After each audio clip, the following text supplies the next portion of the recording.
ሰዎች ደግሞ ከራሳቸው ሰዎች ምን ታያላችሁ? ምስክርነት ታያላችሁ። እንስማ ውስጥ እዚህ ልክ ማለት ነው። ስለዚህ እፎይ እንደ ሰው ትክክል ነው፣ እንደ እውቀት ተሳስቷል እንጂ የምንለው እንደ ሰዋዊ ሰው ነው እና እንደ ሰው ትክክል ነው።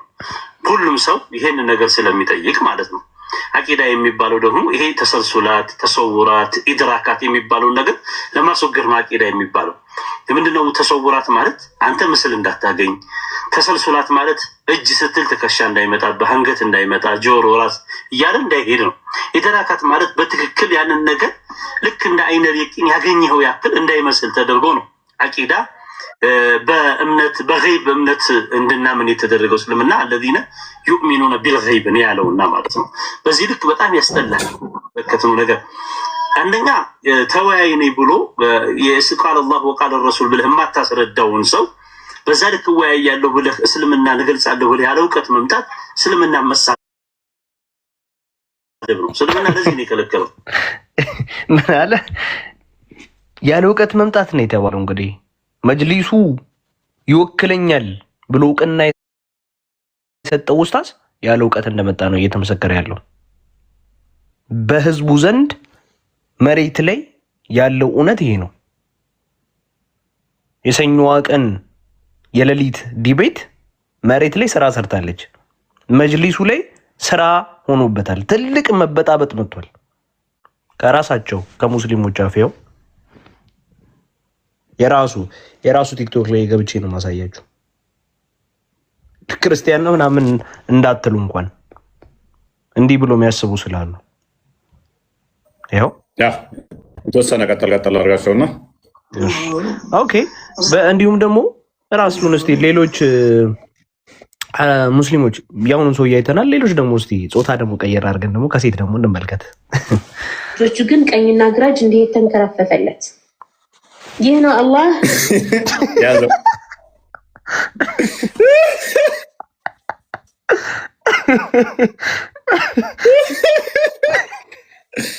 ልጆቹ ግራና ቀኝ እንዴት ተንከራፈፈለት?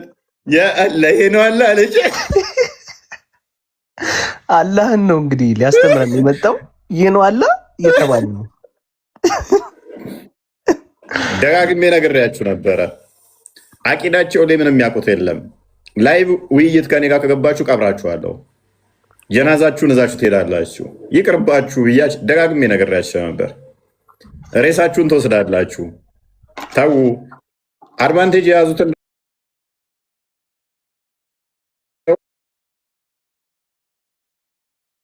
ጨረሱን። እንደዛ አሰቃይተውን ደግሞ ጨዋ እነሱ ይባላሉ ማለት ነው። እንደዛ አሰቃይተውን መጥተው እንኳን ዋንቱ አንድ ቤት ማድረግ ያልፈለጉ አካላት ጨዋነን ሊሉ ይሞክራሉ።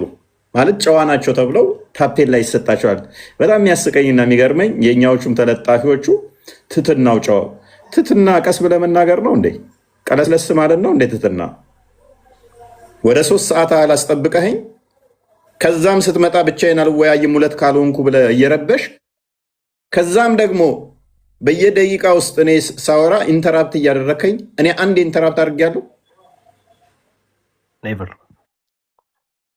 እኔ ሳወራ ገና እንትኑ ላይ በየሰከንዱ 11ኛው ሰከንድ ላይ ምናምን ኢንተራፕት ያደረገኝ እስኪ ሰዓቱን ገና ንግግር ስጀምር ማለት ነው። ማናት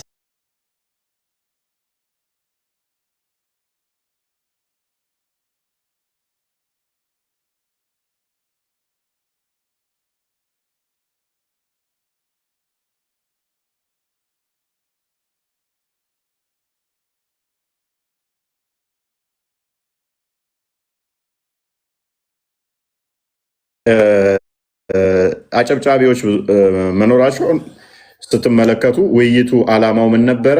አሳክተነዋል አላሳካ ነው? እኛ ስለምናቅ እኔ ብዙም ደንታም አልሰጣቸውም። እስልምና ላይ ሰርተው ማያውቁ የእስልምናን አካሄድ ምንም ማያውቁ ቢተቹ ዳሮ ነው ኑና ግቡና ስሩ በሏቸው።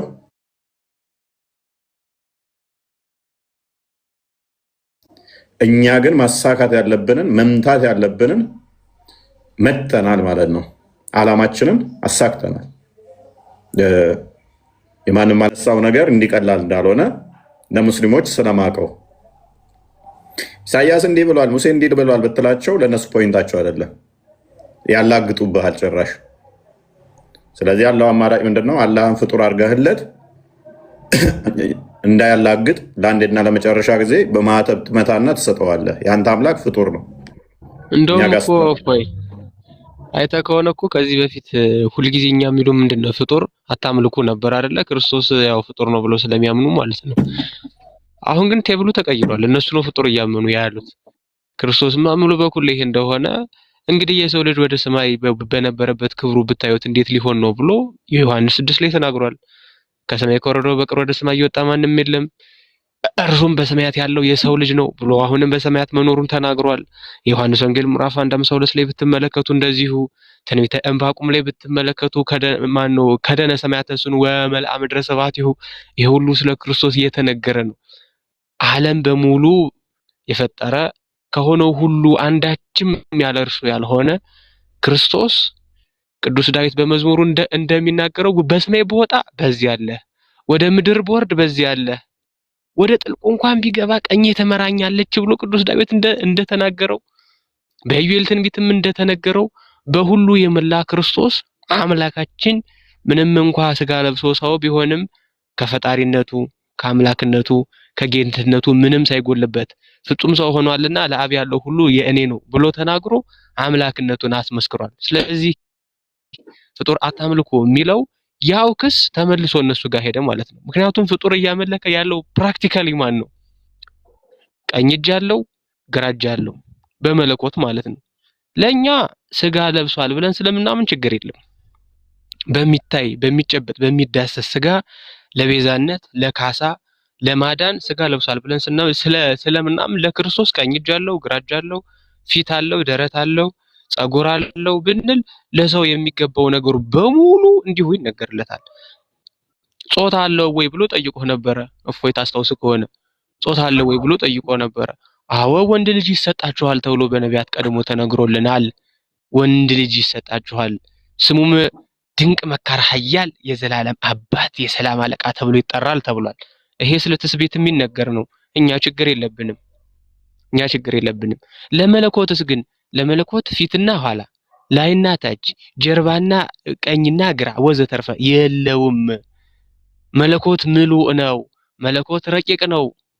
እንደውም እዚህ መልክዓ ሥላሴ ላይ ሰላም እብል ለዘዚአክሙ ቆም ካለ በኋላ ዓለማተ ዓለም ሥላሴ ዘአልብክሙ ዓለም ሥላሴ ዘአልብክሙ ዓለማት ምንድነው? ሥላሴ ለዓለም ዓለሙ ነው፣ እሱ የሚኖርበት ግን ዓለም የለውም ማለት ነው። አየው፣ እሱ የሚኖርበት ግን ዓለም የለውም። ከአርሽ በላይ ነው ከአርሽ በታች ነው ብለህ የምትናገርለት ጌታ አይደለም። ያንተ ፈጣሪ ብለህ የምታምነው ፍጡሩ ግን ሁለት ቀኝ እጅ አለው፣ በአንዳንድ ቦታዎች ደግሞ ቀኝና ግራ እጅ አለው፣ ባት አለው፣ ወገብ አለው፣ ጭንቅላት አለው፣ ወንድ ነው። ምክንያቱም ሚስት ሳይኖረኝ እንዴት ልጅ ይኖረኛል ብሎ ተናግሯል። በመለኮቱ ራሱ ወንድ ነው ማይ ብራዘር። ስለዚህ ፍጡር እያመለከ ያለ ማን ነው? ሙስሊም ወገኖቻችን ናቸው። ስለዚህ ከዛሬ ጀምሮ ክርስቲያኖች መልሳችሁ የምትሉት ነገር ምንድነው? ሙስሊሞቹን ፍጡር አታምልኩ በሏቸው። ፍጡር ከማምለክ ውጡ በሏቸው። ምክንያቱም ፍጡር እያመለኩ ያሉት እነሱ ራሳቸው ናቸው። we have all the best justifications there is ማለት ነው። በቃ ማቅረብ የምንችላቸውን እያንዳንዱን ሎጂካሊ ኮሄረንት የሆኑ ነገሮችን አቅርበናል። ፕራክቲካሊ ፍጡር እያመለኩ ያሉት እነሱ ናቸው። ስለዚህ ከዛሬ ጀምሮ ሙስሊም ቤት ስትገቡ ድንገት እግር ጥላችሁ ከገባችሁ ወይ ውይይት ላይ እንደዚሁ ሲመጡ ፍጡር አታምልኩ እያላችሁ ኮሜንቱን ማጨናነቅ ይገባችኋል ማለት ነው። ቪዲዮዋን እንደ አዲስ ጀምራትና ዙልቀርነይን እናያት እስኪ ትንሽ ፈታ እንበል።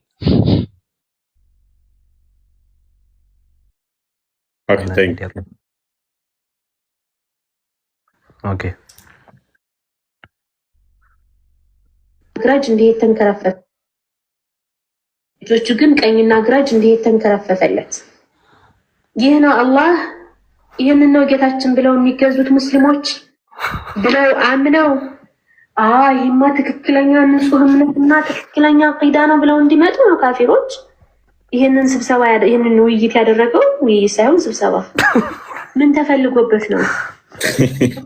ይልቁንስ እኮ እፎይ ሁሱ ከሚገዛው የተሻለ ጌታ አለኝ ብሎ ነው እንዳስብ የሚያደርገው። አያቸው ጭንቅላት ይኑረው አይኑረው የማይታወቅ አንገት ይኑረው አይኑረው ብልት ይኑረው አንጀት ይኑረው ስንት ባት እንዳለው የማይታወቅ በጣም ያሳዝናል፣ በጣም ያሳፍራል፣ በጣም ያንገበግባል፣ ያቃጥላል። እየሳኩ ነበር የሳኩት። ነገሩ የሚያስቅ ሆኖ ሳይሆን የዚህኛው የካፊሩ ልጅ አጠያየቅና ጎበዝ እያለ ሲያበረታው የነበረበት መንገድ በጣም ስለደነቀኝ ነው። እሱ ይህን ወይንም ሌላውን ጎበዝ እያልኩት የነበረው የሚመጣበትን ስለማውቃት እኮ ነው። ሲመልስ ጎበዝ በርታ እያልኩት ነበረ። የሚመጣው እናውቀዋለን፣ የሚመጣው እናውቀዋለን። ኦኬ ከኦርቶዶክስም ከክርስቲያን ወገኖችም ከሙስሊሞችም ይህን ነገር እንዲታደሙና ይህ ውይይት እንዲደረግ የተፈለገው ምን ተፈልጎበት ነው? መቼም እስልምና ላስተምር ኢማንን ልሰብክ ስለ አላህ ማንነት አውቆ ይህ ሰው ወደ እስልምና እንዲመጣ ብሎ ነው? እውነትን እንዲያውቅ ብሎ ነው? ይልቁንስ እኮ አላህ ጭንቅላት አለው የለውም? እሺ አላህ ጭንቅላት አለው የለውም የሚል በቁርአንም በሆነ በሐዲስ ላይ አልተገለጸም። ስለዚህ አለው ብለንም አንናገርም፣ እንደውም ብለንም አናስተባብልም። ምክንያቱም በቁርአን በሐዲስ ላይ በነቢያት አንደበት የመጣን ብቻ የምንቀበል እንጂ የማንጨምር የማንቀንስ ስለሆነ። ባበስ ልጅቷ ሞተች ከኋላ ያዘው። አንዴ ዙልቅርኔና አንዴ ቆይ እዚህ ጋር ኤልቲፒ ምናምን እያሉ የሚያነሱትን ነገር ታውቃላችሁ አይደለ? ዋሃብያዎቹ እኛ ላይ ይሄ ሎጂካል ፕሮብለም ኦፍ ትሪኒቲ የሚለው ማለት ነው። ስላሴ ሚስጥር ነው፣ በክርስትና ውስጥ ሁሉ ነገር ሚስጥር ነው ይላሉ። ስለዚህ ሚስጥር ስለሆነ እና ስለማይገባን ሐሰት ነው፣ ስህተት ነው ይላሉ። ሎጂካሊ ስህተት ነው። ምን ስላሴ ኦኬ እሺ፣ ጭንቅላት ወይ ሊኖረው ነው የሚችለው ወይ ላይኖረው ነው የሚችለው። ይሄ ነገር the three basic laws of thought በሚባሉት ውስጥ የሆነ ነገር ወይ ነው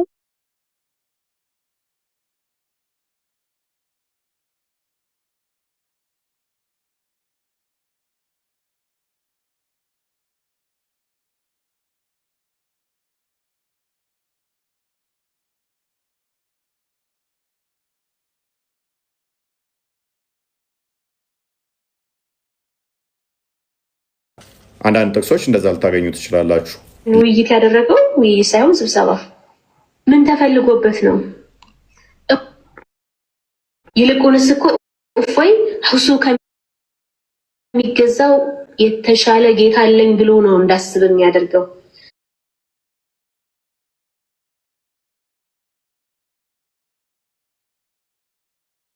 ይህ ውይይት እንዲደረግ የተፈለገው ምን ተፈልጎበት ነው? መቼም እስልምና ላስተምር ኢማንን ልሰብክ ስለ አላህ ማንነት አውቆ ይህ ሰው ወደ እስልምና እንዲመጣ ብሎ ነው? እውነትን እንዲያውቅ ብሎ ነው? ይልቁንስ እኮ አላህ ጭንቅላት አለው የለውም? እሺ አላህ ጭንቅላት አለው የለውም የሚል በቁርአንም በሆነ በሐዲስ ላይ አልተገለጸም። ስለዚህ አለው ብለንም አንናገርም፣ እንደውም ብለንም አናስተባብልም። ምክንያቱም በቁርአን በሐዲስ ላይ በነቢያት አንደበት የመጣን ብቻ የምንቀበል እንጂ የማንጨምር የማንቀንስ ስለሆነ። ባበስ እንዴ በቃ ስለ ታበቃለህ። ስለዚህ አላህ ጭንቅላት ይኖረው በቁርአንም በሐዲስም አልተነገረም፣ የለውምም አለውም አትልም። ስለዚህ ጭንቅላት ሊኖረውም ይችላል ላይኖረውም ይችላል። አንገትስ አለው የለውም? እርሱም አልተገለጸም። ብልትስ አለው የለውም? እርሱም አልተገለጸም። ስለዚህ አላህ ወንድ ሊሆን ይችላል፣ ሴት ጾታ ሊኖረው ይችላል። ኦኬ አንጀትስ አለው የለውም? ጾታ አለው ሊኖረው ይችላል ያለህ ማለት ነው። አንተ ነው ያልከው እኮ የለውምም አለውምም አንልም አልከን። ስለ ጾታ ነው አንተ ነህ ያልከው። ስለ ጾታ አንስተሃል። ላይኖረው ይችላል ያለህ ማን ነው? ያለህ ማን ነው? ወላሂ ያመጣ የራሱ ፍልስፍና እንዴት እንደሚሰራ አዳምጥ። አትጩህ፣ እየረበሽክ ስለሆነ ስለዚህ ቆይ አዳምጥ። እሺ አምላክ ጭንቅላት ይኑረው አይኑረው አታውቅም? ቆይ አምላክ ጭንቅላት ይኑረው አይኑረው አታውቅም? አንገት ይኑረው አይኑረው አታውቅም? ብልት ይኑረው አይኑረው አታውቅም? የምታመልከው ጎበዝ። ኦኬ ስንት ቅር ልጅቷን ተመልከቷት፣ እየሞተች ነው። በቃ አይደን ስንት ጉልበት አለው የለውም? አልተገለጸም። ባትስ አለው የለውም? አለ። ስንት ባት ነው ያለው? ባት ተብሎ የተገለጸው በቁጥር አልተገለጸም። ተመልከቱ። አልተገለጸም ማለትና ልክ ባት ላይ ሲደርስ ባት አለ። ኦኬ ባት ማለት ምን ማለት እንደሆነ አስረዳኝ። ባት ማለት እንዴት ብሎ ነው የጠየቀው? የፈጣሪ መገለጫዎች አይመረመሩ። አላህ ስብሐነሁ ወተዓላ ስለ ባት ምንድን ነው? ባት ምንድን ነው? ባት ነው። ባት ምንድን ነው? ባት ነው አይለኛል። እና ጥያቄ እየጠየቀው ባት ነው ይለኛል። ያዘው አንዴ። አዎ በጣም ጥሩ። ይኸው ባት አለው ወይ ተብሎ ተጠይቆ አለው ብሏል። በመጀመሪያ ደረጃ አለው ያለውን ብቻ ፒክቸር ለማድረግ ሞክሩ። ምን አይነት ፍሮም ሮንግ ተርን የሆነ በቃ የሆረር ካስት የሚመስል ፍጡር ነው የሚመጣላችሁ። ጭንቅላት ሊኖረው ላይኖረው የሚችል ሁለት ቀኝ እጅ ያለው ምናምን ባት ወገብ የሌለው ምናምን የሆነ ነገር ብቻ ሳሉት አለው ያለውን ብቻ ማለት ነው። ሲቀጥል ይሁት አለው ካለ በኋላ ባት ምንድን ነው ሲለው ባት ነው አለ። ኦኬ ስለዚህ ልክ ኖርማል ባት ነው ማለት ነው። ከኛ ከጭናችን በታች ከቁርጭሚታችን በላይ ያለው የአካል ክፍል ባት ነው የሚባለው። ኦኬ ስለዚህ ባቱ ባት ነው ካለ ባት ብሎ ለመናገር ከጭን በታች ከቁርጭምጭሚት በላይ መገኘት ነበረበት። ስለዚህ ጭንም አለው ማለት ነው ባይ ዲፎልት። ምክንያቱም ባት ብለህ የምትናገርለት እዚህ ሎኬሽን ከተገኘ ድረስ ብቻ ነው። ጭንቅላትን ባት ብለህ የማትጠራው ለምንድን ነው? ከጭንህ በታች ከቁርጭሚት በላይ ስለሌለ ነው። ስለዚህ ምንም እንኳን ሌላውም አካል ክፍል አልተገለጠም ቢሉም ባይ ዲፎልት ግን ግዴታ ነው። በቃ አለው። ጭን ለምሳሌ አለው፣ ቁርጭምጭሚት ለምሳሌ አለው ወላሂ ማለት ነው። ምክንያቱም ባት ብሏል። ባት ምንድነው ሲባል ደግሞ ባት ነው አለ። ባት ምንድነው ብሎ የሚጠይቀው ክላሪፋይ እንዲያደርገው ነው። ባት ስንል ባት እንዲህ ስለሆነ የኃይል መገኛ ስለሆነ ጡንቻ ስለሆነ እንደዚህ ማለታችን ነው። አላህም ኃይለኛ ነው ለማለት ነው አላለም። በቃ ኖርማል ባት ነው ምን ይሄ ነው አለ። ስለዚህ ኖርማል ባት ከሆነ therefore ጭንም አለው፣ ቁርጭምጭሚትም አለው፣ ወገብም አለው፣ ሌላው የአካል ክፍልም አለው ማለት ነው። ታዲያ ይሄንን አካል ፈጣሪ ብላችሁ እንዴት ነው የምታመልኩት እናንተ ሙስሊሞች? አህባሾችም እንደሚናገሩት ይሄ ፍጡር ነው ፈጣሪ አይደለም። ለዚህ ሙስሊሞች ቀደምም ብያችኋለሁ፣ የኛ ልጆች ከዚህ በኋላ ሙስሊሞችን እንትን ስትሉ ቤትም ተከፍቶ ከሄዳችሁ ፍጡር ከማምለክ ውጡ እያላችሁ መናገር ትችላላችሁ ስንላችሁ በእንደዚህ አይነት ማስረጃዎችን መሰረት አድርጋችሁ ይዛችሁ ነው መሆን ያለበት ማለት ነው። እስኪ ፕሌትለውና ቀደም ከስላሴ ምናምን ጋር ካነሳው ነው ጋር አብረን እንሄዳለን። ዙል ጋር ነኝ። ሶሪ ስላቋረጥኩ። አረ ታላቁ ባት ምንድነው? እጅ ምንድነው? አላህ ሱብሓነሁ ወተዓላ ሁለት እጆች አሉት። ኦኬ ቀኝና ግራ ነው ወይንስ ቀኝ እጅ ብቻ ነው ያለው? ቀኝና ግራ። ኦኬ ስለዚህ ዳይሬክሽን አለው ማለት ነው። አላህ የፍጡር ያዘው እዚህ ላይ ቅድም ምን ብለናል?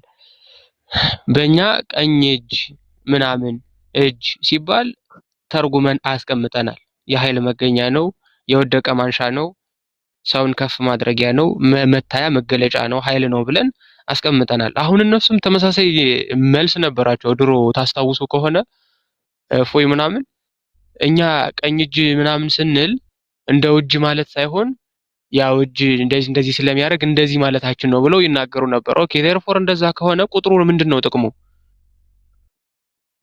እጅ ስትሉ ክብሩን፣ ልዕልናውን፣ ከፍታውን፣ ኃይሉን ለማሳየት ከፈለጋችሁ ቁጥሩ ምንድነው ጥቅሙ? ምክንያቱም በኃይል ከተረጎምከው ሁለት ማለት አይጠበቅብህም። ሁለት ካልክ ፊዚካል ነው ማለት ነው፣ ቆጥረኸዋል። አንድ ሁለት ብለህ ቆጥረኸዋል። ሲቀጥል ሁለቱም ቀኝ እጅ ነው የሚል ሐዲስ አለ። ወገናችን ደግሞ ቀኝና ግራ ነው እያለ ነው። ቡኻሪ ላይ ያለ ሐዲስ ደግሞ ግራ እጁን የሚጠቀመው ዓለምን ለማሳለፍ ነው እንጂ ከዛ በፊት ግራ እጁን አይጠቀምም ብሏል። ለዚህ ሰውዬ ከስንት ነገር ጋር እየተላተመ እንደሆነ ተመልከቱት። ከራሱ ሐዲስ ጋር ይላተማል፣ ከራሱ ሊቃውንት ጋር ይላተማል፣ ከዚህ በፊት ሲያስተምሩት ከነበረው ትምህርት ጋር ይላተማል ማለት ነው። ፖይንቱን እያዛችሁት እንድትሄዱ ስለምፈልግ ነው። እሺ ዙልቀርነይን ዝም ብዬ ካስቆምኩ ሶሪ። አሁንም ግን እንትላለው ፖይንት ካለው ልጨምርበት ታላቁ ሰው ላይ በእርግጥ በፊት የሀባሽንና የዋህብያ ልዩነት ስለማናቅ ይጫወቱብን ነበር። በምሳሌ የተረጎሙና ቀጥታ እየተረጎሙ እንዲህ ይጫወቱ ነበርና ይሄን እንግዲህ ሊትራሊ ከተረጎመው እጅ ሲባል ኃይል ምናምን በፊት እንደዛ ብሎ ይሉ ነበር ካሉ ቁጥሩ ሁለት ከሆነ በኃይል ከተተረጎመ ሁለት ኃይል አለው ማለት ነው። ምን ማለት ነው? ሁለት ኃይል አለው ማለት አለ። ከራሱ የተለያዩ ሁለት ኃይሎች አሉት። አንዱ ከአንዱ ጋር የሚስማማ ነው ወይስ እርስ በርሱ የሚገፋፋ ኃይል ነው? ስለዚህ ባህሪውንም የመሰንጠቅ ነገር ያመጣል ማለት ነው። ከዚህ አንፃር ባህሪውን የመክፈልና የመሰንጠቅ ነገር ያመጣል። ስለዚህ ሁለት የሚለው ነገር ሊትራሊ እጅ ለሚለው ወይም ፊዚካል እነሱ ምንድነው የሚሉት ጅስም ይሉታል መሰለኝ እነዛኞቹ፣ ብቻ አካልን የሚጠቅስ ነው ማለት ነው። ሊትራሊ ኡስታዛቸውም ያን ነው ኮንፈርም አድርጎ የወጣው። ያን ኮንፈርም አድርጎ ከወጣ እነዚህ ሁለት እጆች ብቻቸውን አላህ ተብሎ ሊጠሩ ይችላሉ ወይ? ያለ ሁለት እጆቹ ብቻቸውን አላህ ተብሎ ሊጠሩ ይችላሉ ወይ? አይጠሩም ካሉን፣ ስለዚህ ያለ የአካል ስብስብ ነው። እነዚህ አካላት ተገጣጥመው ነው ወደ አንድነት ያመጣው። ወር እያንዳንዱ የሰውነት ክፍል ራሱን ችሎ አላህ እየተባለ ሊጠራ ይችላል የሚል ጥያቄ እንጠይቃቸዋለን። አይጠራም የሚሉ ከሆነ ወይም አካላቱን ለይተን አይደለም ምን የሚሉ ከሆነ እንደዛ ከሆነማ የአካላት ስብስብ ወደ አንድነት ያመጣው አምላክ ነው ማለት ነው። ልክ እንደሰው እዚህ ከሁለቱ ሊያልፉ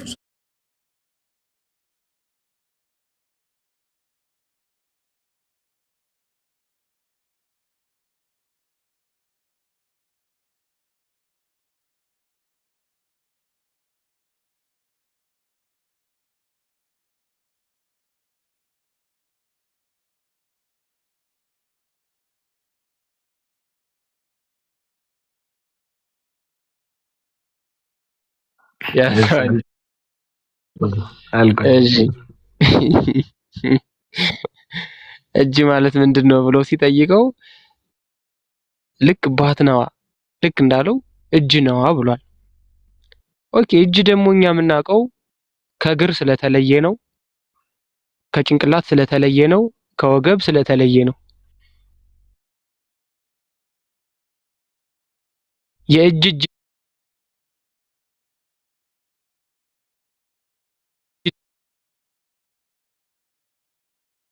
ጉዳይስ ምንድነው የሚሰራበት በእጁ? ሁለት በነገራችን ላይ ቀኝና ግራ ካልክ ዳይሬክሽን ሰጥተዋል ማለት ነው። የፎይ ኮንክሉዥን ሎጂካሊ ሳውንድ ነው። ምክንያቱም ቀኝ ለማለት ግራ መኖር ወይም ደግሞ ቀኝ ብለህ ለምትናገርበት ሴንትራል የሆነ ሪፈረንስ ፖይንት መኖር አለበት፣ ቀኝ ለማለት ማለት ነው። ግራ ለማለት ቀኝ መኖር አለበት ወይም ደግሞ ግራ ብለህ ልትናገርለት የሚገባው ሴንትራል ፖይንት ወይም ሪፈረንስ ፖይንት መኖር መቻል አለበት።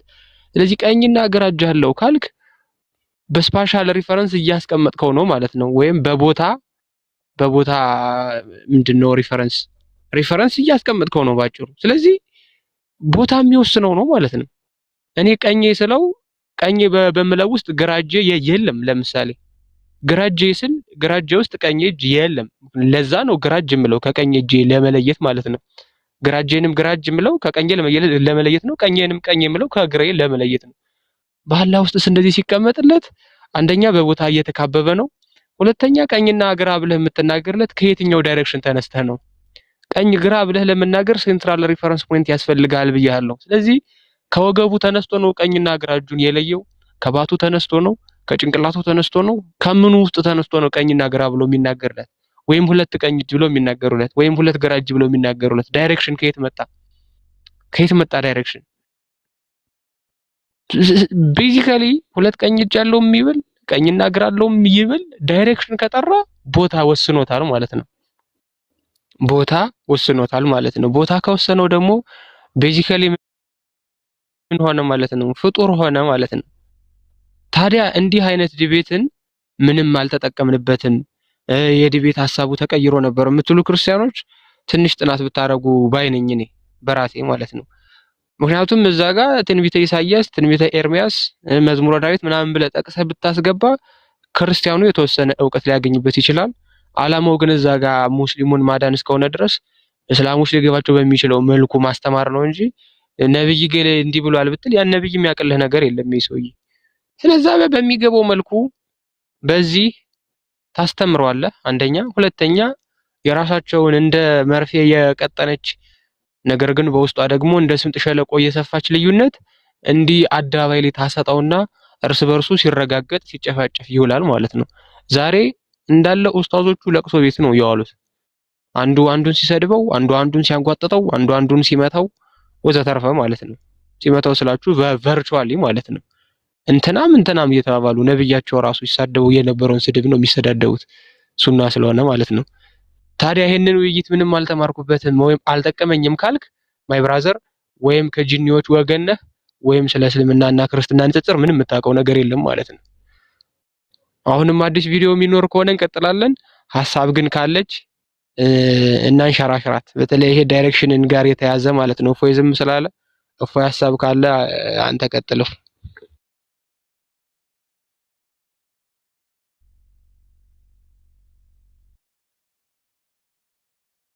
ሰላም ጋይስ እንዴት ናችሁ? ቃላዲ ታላቁ ቆስጤ ቢኒ እንዴት ሰላም ብለናል። እንዴት አሉ?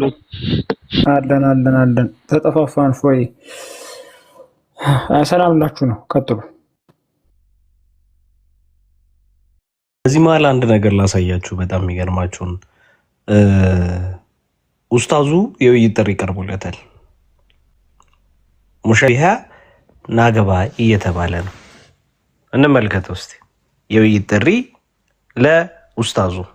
ታላቅ የውይይት ጥሪ እስልምናን የማይወክል የሆነው ሰው ሁሱ ከዛኛው ሰውዬ ጋር ተገናኝቶ የመለሳቸው መልሶች በጠቅላላ እስልምናን ይወክላሉ ብሎ እወያያለሁ የሚል ሰው ካለ ማንኛውም ሙሸቢሃ እሱ የመለሳቸው መልሶች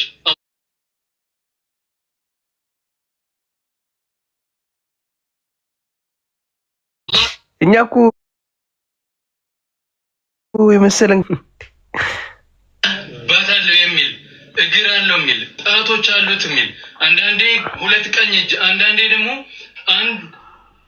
ደግሞ ቀኝና ግራ የሆነ እጅ አለው የሚል እንደዚሁም ሌሎቹም የሚያስጠሉ የሆኑ ይሮጣል ይስቃል የሚሉ ባህሪያቶች አላህ አለው የምንገዛው እስልምናን የሚወክለው ሃይማኖት ይሄ ነው የሚል ማንኛውም ሙሸቢሃ እሱን ከዚህ በፊት ተጋብዞ እምቢ ብሏል።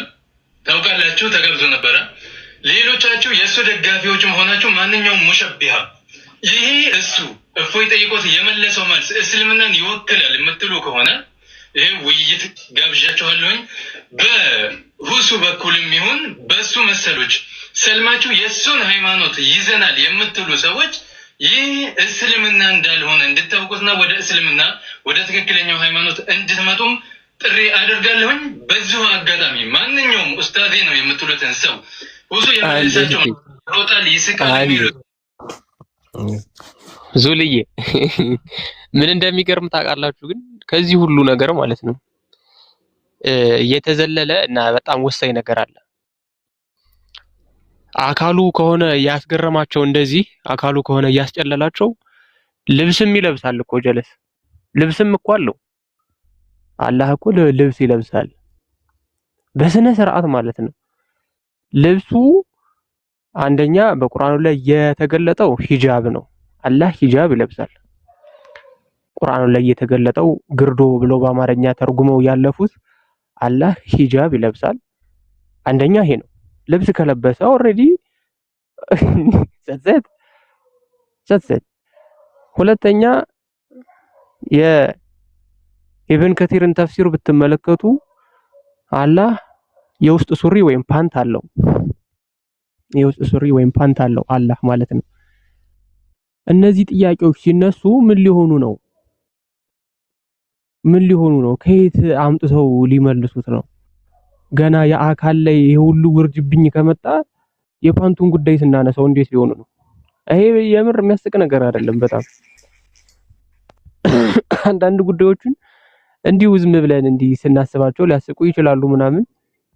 ኢብን ከቲርን ተፍሲር ከፍታችሁ ብትመለከቱ 47 ከቁጥር 1 ጀምራችሁ ብትመለከቱ አላህ ወገብ አለው ማህፀን ምናምን ካለው በኋላ የውስጥ ሱሪውን ማህፀኑ ያዘችው ነው የሚለው።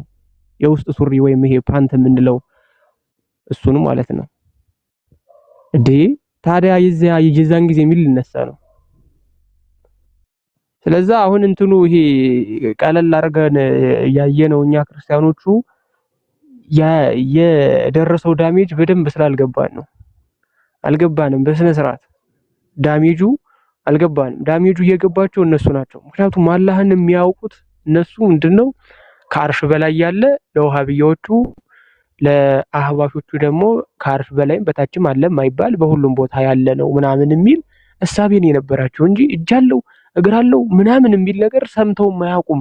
በቃ ለመጀመሪያ ጊዜ ነው ሲሰሙ። እኔ ፌስቡክ ፖስትም ሰዎች ልከውልኝ እያየሁ ነበር። እንዲህ ስለ አላህ እንዲህ ሲወራ መስማት እንዴት ያማል ይላል።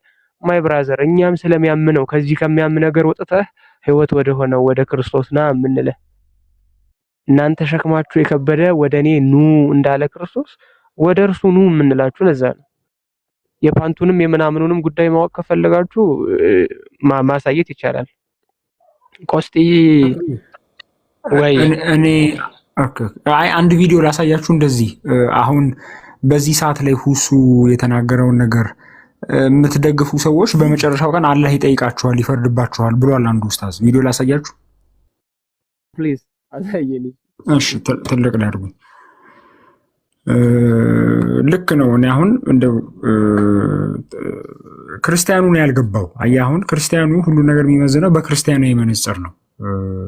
ግን እፎይ እየተወያየው በእነሱ ፐርስፔክቲቭ ነው። አየህ፣ አንዳንዴ ከእነሱ ፐርስፔክቲቭ ስትሄድ ነው ክሊር የሚሆነው። እነሱ ይገባቸዋል። እንደው ጆ ትናንትና ሲናገር ነበረ ያወቀ አውቆታል ብሏል። እና በላዲ ትልቅ ላይ አድርገኝ እንዲታይ በደንብ ስሙም እንደሚል ወራህመቱላህ አሰላሙ አለይኩም ወራህመቱላህ። እኔ አሁን ስለ ሁሱም ላወራ አልመጣሁም፣ ስለ እፎይም ላወራ አልመጣሁም። እኔ አሁን በዚህ ቪዲዮ መናገር የምፈልገው ስለ አህሉ ሱና ወልጀማዓዎች ነው። አህሉ ሱና ወልጀማዓ ይሆናችሁ ያንን የሁሱን መልእክት ሰምታችሁ እንደዛውም የእፎይን ሰምታችሁ እያያችሁ ዝም ብላችሁ ስክሮል ያደረጋችሁ እንደዛውም ደግሞ እያያችሁ ዝም ብላችሁ ያለፋችሁ የሐቂቃ ነገ የውመል ቂያማ አላህ ሲጠይቃችሁ መልሳችሁን አዘጋጁ። የሐቂቃ እየሰማችሁ ነው። የሁሱን መልእክት አይታችሁ ዝም ያላችሁ፣ ያልተቃወማችሁ፣ ጸጥ ያላችሁ አላህ በፍርድ ቀን ይጠይቃችኋል እያለ ነው። በዚህ ደረጃ ነው ዳሜጅ የደረሰው ታላቁ ጅብሪል፣ ታላቁ ቆስጢ ቢኒ። ይሄንን ሰምታችሁ ጸጥ ያላችሁ አላህ በፍርድ ቀን ሳሚ ቪዲዮ ዝጋ እየተቆራ ይጠይቃል። ኦኬ ሳሚ ቪዲዮ እየተቆራረ ወይ ብሮ በቴሌግራም ልላክልህ ቢኒ፣ አንተ አሳየው ለቆስቲ። እኔ አልችልም መክፈት። ቆስቲ አለ፣ ቆስቲ ቪዲዮ ችግር የለም አለ። ይሄ ራሱ ቪዲዮ አለ ሳሚ። በቃ ችግር የለም። ይሄን ሐሳብ እንድሰጡበት ነበር። ቀጥሉ። ባይዘዌ ታላቁ አንዳንድ መታየት ያለባቸው ቪዲዮዎችም አሉ። በእርግጥ አሁን ከዋህብያው ከአባሹ ዘሎ ዋህብያው እርስ በርሱ እየተጣላ ነው በዚህ ጉዳይ። የበቀደሙ ነገር ትልቅ ዳሜጅ ነው ያመጣው። አንዳንድ ጉዳዮች መነሳት አለባቸው ብዬ የማስበው የነቢያት ሃይማኖት እሰብካለሁ ብሎ እስልምና የነቢያት ሃይማኖት ነው ብሎ የመጣው ኡስታዝ አምላኩን ሲኦል ውስጥ አለ ብሎ ነው የሄደው። እና በዚህ ላይ ምን ትላለህ? ጥያቄው እንደዚህ ነው። ከፎ የመጣው ጥያቄ እንደዚህ ነው። አንድ ከነብይ አንዱ እግሩን በሲኦል ውስጥ ያስገባል ብሎ አምላክን የሰበከ ነብይ ካለ ከመሐመድ በፊት ሲባል አለ ብሎ መዝሙረ ዳዊት 139 ከቁጥር 7 ጀምሮ ያለውን አመጣ። እኔ አንተ በሁሉ ቦታ አለ የሚለው ለእግዚአብሔር የተነገረውን ማለት ነው። ወደ ሰማይ እንደ ንስር ክንፍ ተሰጥቶኝ በበር አንተ በዛለህ፣ በሲኦልም ብሄድ አንተ በዛለህ። ስለዚህ ይኸው አምላክ ሲኦል ውስጥ አለ ብሎ ለአላህ ተመሳሳይ ነገር አምጥቷልና በዚህ ላይ ምን ትላለህ? አላህ ሲኦል ውስጥ አለ ብሎ ነው ሊትራሊ ተናግሮ ሄደው ማለት ነው። ይሄድሽ እንደገና በሁሉ ቦታ የሞላ ነው ብሎ ነው ሄደው እና ለዋህብዮች የምታስተላልፈው መልእክት አለ? አዎ በስነ ስርዓት እና ሁለት ንጽጽር መውሰድ ፈልጌ ነው እዚህ ላይ የንጽጽር መድረክም እንደመሆኑ መጠን ሁለተኛ ጴጥሮስ ላይ ቅዱስ ጴጥሮስ እንደሚነግረን እኛ ክርስቶስ በወህኒ ላሉት ሰላምን ሊሰብክ ወደ መቀመቃት ወደ ሲኦል ሄዷል። ክርስቶስ በስጋ ሞተ፣ በመንፈስ ግን ሕያው ሆነ ካለ በኋላ በዚያም በወህኒ ላሉት ሰላምን ሰበከ ይላል። በመንፈስ ወይም በነፍስ ማለት ነው። ክርስቶስ ወደ ሲኦል የወረደው በግዞት ያሉ ነፍሳትን ነፃ ሊያወጣ ነው። ክርስቶስ ወደ ሲኦል የሄደው በእስር ያሉትን ሊፈታ ነው። ክርስቶስ ወደ ሲኦል የሄደው በእግሩ አይደለም፣ በሌላ ነገርም አይደለም። መለኮት የተዋሃደችው ቅድስት ነፍስን ይዞ ወደ ሲኦል ሄዶ በነፍስ መታሰር ውስጥ ያሉትን ነፍሳት በሙሉ ነፃ አወጣ ማለት ነው። ማን ነው ይሄ? የኛ ጌታ አሐዜ ኩሉ መድኃኔ ኩሉ የሆነ ክርስቶስ ማለት ነው። ስለዚህ እኛ ክርስቶስ ወደ ሲኦል ወርዷል ስንል ምን ነው የምናሳየው? የታሰሩትን ይፈታ ዘንድ፣ የተቸገሩትን ያጽናና ዘንድ፣ በዲያብሎስ እስራት ውስጥ ያሉትን ነፃ ያደርግ ዘንድ። አዎ ክርስቶስ ቴንኪው በወህኒ ለነበሩ ነፍሳት ሰበከላቸው ይላል ቅዱስ ጴጥሮስ። አያችሁ። ስለዚህ ለኛ ገባ ብለን ስንናገር ድህነታችን ነው፣ የምንኮራበት ነገር ነው። የምንኮራበት ነገር ነው። በእግር ብቻ አይደለም፣ በእጅ ብቻ አይደለም፣ በአካል ክፍል ሳይሆን ረቂቅ በሆነ ስርዓት ነበሩና ረቂቅ በሆነች ነፍስ መለኮት በተዋሃዳት ነፍስ ማለት ነው ወደ ሲኦል ገብቶ ነፍሳትን ነፃ አወጣ። ይሄ ክርስቶስ አምላካችን ነው። በጣም ጥሩ። ሙስሊሞችስ አላህ እግሩን ብቻ ነው በጀሃነም ላይ የሚያስቀምጠው። ከዛስ ምን ትላለች? ቃጥ ትላለች። ምን ማለት ነው? በቃኝ በቃኝ ትላለች ማለት ነው። በቃኝ በቃኝ ትላለች። ማን? ጀሃነም። ምን ስለተጫናት? ግብዳው የአላህ እግር ስለተጫናት ማለት ነው። ወደሉ የአላህ እግር ስለተጫናት፣ ወደሉ የአላህ እግር ስለተጫናት። ስለዚህ አሁን ይሄንን ከነገረ ድነት አንፃር መተርጎም አትችልም። ምክንያቱም አላህ አዳኝ ነው የሚል ምንም ነገር የለም። ከቤዛነት አንፃር መተርጎም አትችልም። ምክንያቱም ሊያድን አይደለም እግሩን ወደ ውስጥ የሚከተው ወደ ጀሃነም የሚከተው። ስለዚህ እግሩ ሲጀምር ለምን ገባ ወደ ጀሃነም? የመጀመሪያ ጥያቄያችን ኦኬ፣ ጀሃነም በቃኝ እንድትል ይሄው his feet over it and it will say በቃኝ በቃኝ ትላለች። ኢናፍ ቃት ትላለች። በቃ ተወኝ በቃኝ ትላለች። እንዲሁም ከዛ በፊት ሌላ ሐዲስም አለ። ምናልባት አሁን ያለውን ራሱ በደንብ ብናየው ብዙ ሰዎች እየገቡ ነው ወደ ጀሃነም ማለት ነው። ወደ ጀሃነም እየገቡ መሙላት ግን አልቻለችም። በቃ ጀሃነም መሙላት ስላልቻለች በቃ እግሩ ሲገባባት ሞላች ነው በቃ ጥንሰ ሐሳቡ ባጭሩ። ጥንሰ ሐሳቡ ይሄ ነው።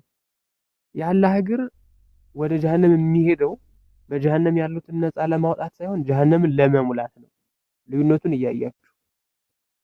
ልዩነቱን እያያችሁ የኛ አምላክ ክርስቶስ ወደ ገሃነም ቢወርድ ማን ወደ ሲኦል ቢሄድ በሲኦል ያሉ ነፍሳትን ነፃ ሊያወጣ ሰላምን ሊሰብክላቸው ነው። የሙስሊሞች አላህ እግሩን በሲኦል ላይ ቢያስቀምጥ በሲኦል ላሉት ሰላምን ለመስበክ ወይም በውስጥ ያሉትን ለማዳን ሳይሆን ሲኦል በቃኝ እንድትልና ለመሙላት ነው። አያችሁ የክርስትናን ውበት፣ የእስልምናን አስቀያሚነት በዚህ በጣም በቀላሉ ማየት ትችላላችሁ። በጣም በቀላሉ ማየት ትችላላችሁ። የማህፀኗን ጉዳይ የፓንቷ ምናምን ጉዳይ ማሳየት ይችላሉ። አስፈላጊ ሆኖ ከተገኘ ማሳየት ይቻላል። አሁኑኑ ከፍቼ ማሳየት ይችላል። እጄ ላይ ስላለ ሌላ ስልክ ማለት ነው። ግን አይ ዶንት ቲንክ ሶ ያን ያክል አስፈላጊ ጉዳይ ነው ብዬ አላስብም። የሂጃቧን ጉዳይ እዛው ቁርአን ላይ መመልከት ትችላላችሁ። የፓንቷን ጉዳይ ግን አሁንም ቢሆን ማሳየት እንችላለን። ችግር የለውም ካለው ማለት ትሰማለህ። እንኳን እናመሰግናለን። መምህር ኤፍሬም እንኳን ደህና መጣችሁ። ሌሎቻችሁም ሰላም ብያለሁ። ሪፖስት በደንብ አድርጉት። የአራተኛ አካውንቴ ነው። በጣም ነው ያስጠላኝ። እኔ ራሱ አካውንት መቀያየር ቦሪንግ፣ በጣም የሚያስጠላው። ሜቢ ቆስጠንጢኖስ አንድ የምከፍተው ካለ ክፈትና የተወሰነ ኦኬ። እስቲ አንድ ቪዲዮ እንመልከት። እንግዲህ በጣም ብዙ ቪዲዮዎች አሉ። አክቹሊ ለሊቱ ቢበቃን ራሱ ደስ ይለኝ ነበር፣ ግን እስቲ እንመልከት አንድ ቪዲዮ። መንገድ ያውቀዋል። ኤቭሪዴይ ዳታ የሚሰበስበው ከሱፊዮችና እነዚህ የሁሴን ጓደኞች ይጣላሉ። ብዙ እፎይ የመጣበትን መንገድ ያውቀዋል። ኤቭሪዴይ ዳታ የሚሰበስበው ከሱፊዮችና እነዚህ የሁሴን ጓደኞች ይጣላሉ። ብዙ ጊዜ ማለት በውይይት ላይ ናቸው መድረክ ላይ እና ቃል አላህ ነው የሚለው። መጀመሪያ ምንድነው አላህ አይን አላህ ነው የሚለው። ኢለሰማ ካላልክ አቅጣጫ ካልሰጠህ ከይፍያው እንዴት ነው ምናምን አይሉም። እፎይ ያንን ላይ በደንብ ያውቃል። የሁለቱን የሙስሊም ግሩፖች ምን አይነት አስተሳሰብ እንዳላቸው በደንብ ለአመታት ነው አጥንቶ ይዞ የመጣ ጊዜ ምን ይል ይሄ ውይይት ምን ያህል ጥናታዊ እንደሆነ በስትራቴጂ እንደሄደ የተረዱት በይበልጥ እንደነዚህ አይነት ሰዎች ናቸው። ምን ያህል መሬት ላይ ስራን መስራት እንዳለበት የተረዱት እንደነዚህ አይነት ሰዎች ናቸው። ይሄው ሙስሊም ነው ራሱ ልጁ፣ ተመልከቱት። ቀጥታ አላህ ይወርዳል ይለዋል። ምን እንደሚመልስለት እኮ ቀድሞ ያውቃል። ይሄኛው ማለት ነው እፎይ የሚባሉ ዘንድ ሁሴን ምን አለው? ቆይ ላስረዳ እንዳልሽው የአርሽን ጉዳይ ካስረዳ በኋላ እፎይን በምንድን ነው ያስረዳው? ያንተም እኮ መጽሐፍ ቅዱስ ላይ እግዚአብሔር እግር አለው አይን አለ። እሱ የጠየቀው ያኪ አንተ ቁርአን ውስጥ ያለው አምላክ እግር አለው ወይስ የለውም ብሎ ሲጠይቀው ያንን የለውም ወይም አለው ብሎ መመለስ ሲጠበቅበት እሱ የመለሰው ምን ብሎ ነው? መጽሐፍ ቅዱስ ላይ ያለው እግዚአብሔር እኮ እግር አለው ያንተም እኮ እጅ አለው። ከዛ እፎይ ደግሞ ምን ብሎ መለሰለት? እኛ ታዊል እናደርጋለን አለ። እንደ ሱፊዮቹ አየሽ፣ እኛ ያ መለኮታዊ የሆነው አንደኛው እግዚአብሔርን ከፊት ከኋላ ከላይ ከታች ከቀኝ ከግራ እግር ምን የሚል ነገር አንሰጠውም። ተገልጦ የመጣውን ግን እንሰጠዋለን፣ ቃል ነው። ያ አብሶሊት የሆነውን ግን ብቸኛ ነው ብለን የምናምነው አለና ጠየቀው። ይሄ ብቸኛ የሆነው እግዚአብሔራችንን አንተ ታምንበታለህ ወይ? ከላይ ከታች ከግራ ከቀኝ ቦታና ስፔስ የማይገባውን አምላክ እግዚአብሔር እኛ ይህን የምናምንበትን እግዚአብሔር ነው ወይ አንተ አምላክ አለው? አይደል? ወሳኝ ጥያቄ፣ በጣም ወሳኝ ጥያቄ ነበር የጠየቀው። እኛ እንዲህ ነው የምናምነው፣ አንተ ይሄን እምነት ይሄን አምላክ እኛ ልክ በምንቀበልበት መልኩ ትቀበላለህን ሲለው ምንድን ያለው? ለማለ ቃል በቃል የሰማሁት ለምን አይደለም ብሎ ስለሚያምን እጅ አለው ብሎ ስለሚያምን፣ ግን እጁ የኛ እጅ አይደለም። ፎዚ አንቺ የምታስረጅ ምንድን ነው? የኛ ለመሆኑን ሊነግረው ነበር። ያንንም ቢኖ ትልቁ ችግር የማናውቀው እጅም ቢሆን የለውም ነው እኛ እያለ ያለ ነው። የመጣበትን መንገድ ያውቀዋል። ኤቭሪዴይ እንደነዚህ አይነት አስተዋይ ሰዎች መሬት ላይ የተሰራውን ስራ አይተውታል፣ ግልጽ በሆነ ሁኔታ። ኢሳያስ እንዲህ ነው፣ ዳዊት እንዲህ ነው ብለን ብንለው ማይገባው ህዝብ ስለሆነ ያለው ስራው መሰራት ያለበት መሬት ላይ እንደዚህ አይነት ስለሆነ ስትራቴጂውን በጠበቀ መልኩ ቦታውን አግኝቷል። ዋናው ምንድነው እሱ አድሬስ ማድረግ የፈለግናቸው አካላቶች ነበሩ። አድሬስ አድርገናል ማለት ነው። በደንብ ግባችንን የመታ አሰራር ነበረ። ጤናማ ነው። ምክንያቱም ፍጡር ነው እያመለኩ ያሉት። የሆነ በአይምሯቸው ዝም ብለው ሳያውቁት አይወልድም አይወለድም አንዱ ነው ብቸኛ ነው አምሳያ የለውም የምትል መፈክር ነበረች። ራሳቸው በራሳቸው አንደበት እንዲመሰክሩት አድርገናል። እፎይ ይዋሻል፣ እፎይ ከራሱ ነው የሚያወራው ሲል ነበር የኡስታዝ አይደለ? እኔ ፊት ቀርቦ ግን እያንዳንዷን አምኗት ነው የወጣው ማለት ነው። እያንዳንዷን ጥያቄና መልስ ላይ አይታችሁ ይሆናል። እያንዳንዷን አምኗት ተዋርዶባት ነው የወጣው ማለት ነው። አምጡት እስቲ እፎይን አላችሁት እፍ ነው ማደርገው የሚሉ መፈክሮች ነበሩ። እና እንደዚህ አይነት መፈክሮች ብዙም አያዋጡም ማለት ነው። አዋጮችም አይደሉም። እንዴት ሃንድል ማድረግ እንዳለብን እንዴት መስራት እንዳለብን ወይ ነው። ስለዚህ ፍጡር እያመለክ ደግሞ ነቢያቶች ሰብከውታል አልሰበኩትም የሚለው ወሬ ብዙም የሚያስኬድ አይደለም፣ ብዙም ጠቃሚም አይደለም ብዬ ነው ማምነው። ምክንያቱም የሚወጣ የሚሄድ ምናምን የሚባል ከሆነ ነቢያቶች በሁሉ የሞላውን አምላክ የሆነ ገድበውት ልጅህን ሱቅ ስትልካት ቤት ውስጥ ልጅህ እንደማትኖረው ከሱቅ ስትመጣ ደግሞ ሱቅ ላይ እንደማትኖረው እንደዛ አምላክ ከአንድ ቦታ ወደ አንድ ቦታ ይሄዳል የሚል አስተምሮ በነቢያት ውስጥም የለም። በእኛም እምነት ውስጥ የነቢያቶቹን የያዝነው እምነት ውስጥ ማይታሰብ ነው፣ የለም፣ አይነገርም። እንደዚህ አይነቱም ደግሞ የለም። አካላቶች የተወሰነ ባት፣ እግር፣ ጭንቅላት ብለን ስንጠይቅ ተራ ጥያቄዎች ሊመስሉ ይችላሉ። ያ እግር አለኝ ስትል ለአንተ እግር ጀነራል ኮንሰንስ ስላለ ይሄ ማንኛውም ሰው የሚግባባበት ስለሆነ እግር መሄጃ ነው። እግር ምንድን ነው ጥቅሙ ምንድን ነው ብዬ አልጠይቅህም። ኳስ ተጫዋይተውን ኳስ ልጠልዝበት ነው ወይም ልትሄድበት ልትንቀሳቀስበት ነው። ወደ አምላክ ጋር አምጥተው ግን እግር አለው ስትለኝ ምን ሊያደርግበት ነው? እግሩ ምን ሊያደርግበት ነው? ሊሄድበት ነው። ኦኬ፣ የሚሄድበት ከሆነ አትሊስት ተመሳሰለም አልተመሳሰለ መልኩ መጠኑ እኔም በምጠቀመው አይነት አካል እሱ ይጠቀማል ማለት ነው። ስለዚህ የአካል ፈላጊ ይሆናል ማለት ነው። ለመንቀሳቀስ ነሰሰርሊ እግር የሚባል አካል ያስፈልገዋል ማለት ነው። እጅ በተመሳሳይ እጅ አለው። ግራና ቀኝ ከሰጠኸው በኋላ ዳይሬክሽን ሰጠኸው፣ የሚቆጠር ሁለት አካል ከሰጠኸው፣ ሁለት እጅ ከሰጠኸው፣ ወደድክም ጠላህም ቆጠርከው። ያ ሁለት እጅ እኔም ሁለት እጅ አለኝ እሱም ሁለት እጅ አለው። ምንም አይመሳሰልም ብትልም አንደኛ በስም አመሳስለዋል። በስም መመሳሰሉ እንደው ተዊል አደርጋለሁ ብለህ ብታስብም እንኳን በዳይሬክሽን በእንትን ባለው የእጁ ጣቶች አመሳሰልክ። 5 ጣቶች አሉት፣ እኔም 5 ጣቶች አሉኝ። እስቲል ሁለት እጅ አለው፣ 5 ጣቶች አሉት።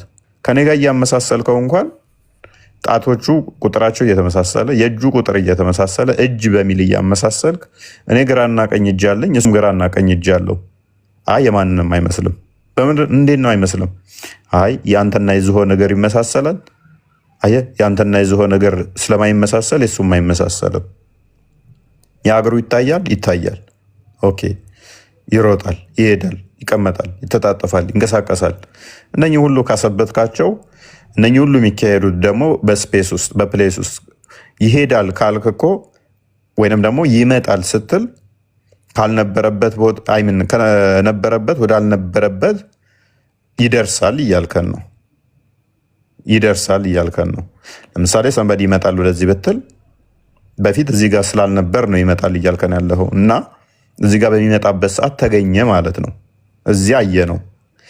እንደዛ ከሆነ ደግሞ እዛው ሆኖ ነው እዚህ የሚመጣው ወይንስ ከዛ ሲመጣ እዚህ ከዛ ይለቃል? ቦታ ማይለቅ ከሆነ ስትሬች ያደርጋል ማለት ነው። ይለጠጣል። እንደ መስትሽ እንደሆነ ተሳቢ ነገር ተለጥጦ ነው እዚህ የሚመጣው ማለት ነው። የሚለጠጥ የሆነ እንደዚህ የመለጠጥ ባህሪ ያለው ማለት ነው። አላህ ቦታውን ሳይለቅ ከዛው ያው አካሉ እንዳለ ነው የሚመጣው። ይመጣል ስትል ምኑ ነው የሚመጣው? እግሩ፣ እጁ፣ ፊቱ አካላቶቹ እንዳለ ተሰባስበው ነው የሚመጡት ወይንስ የሆነ አካሉ ነው ተለጥጦ የሚመጣው?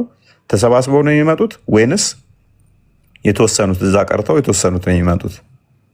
ነቢያቶች አስተምሮ ነው ብለህ ካመንክ በኋላ የነቢያቶች አስተምሮ ነው ብለህ ካመንክ በኋላ አካላትን ካሰበትክ በኋላ ጭንቅላት አለው ወይ አላቅም፣ ደረት አለው ወይ አላቅም፣ ሆድ አለው ወይ አላቅም፣ ብልት አለው ወይ አልተነገረም፣ ታፍ አለው ወይ አልተገለጠም፣ ጉልበት አለው ወይ አልተገለጠም፣ ባት አለው ወይ አዎ፣ ስንት ባት አለው አልተገለጠም፣ እግር አለው ወይ አዎ፣ ስንት እግር አለው? 2 እግር አለው።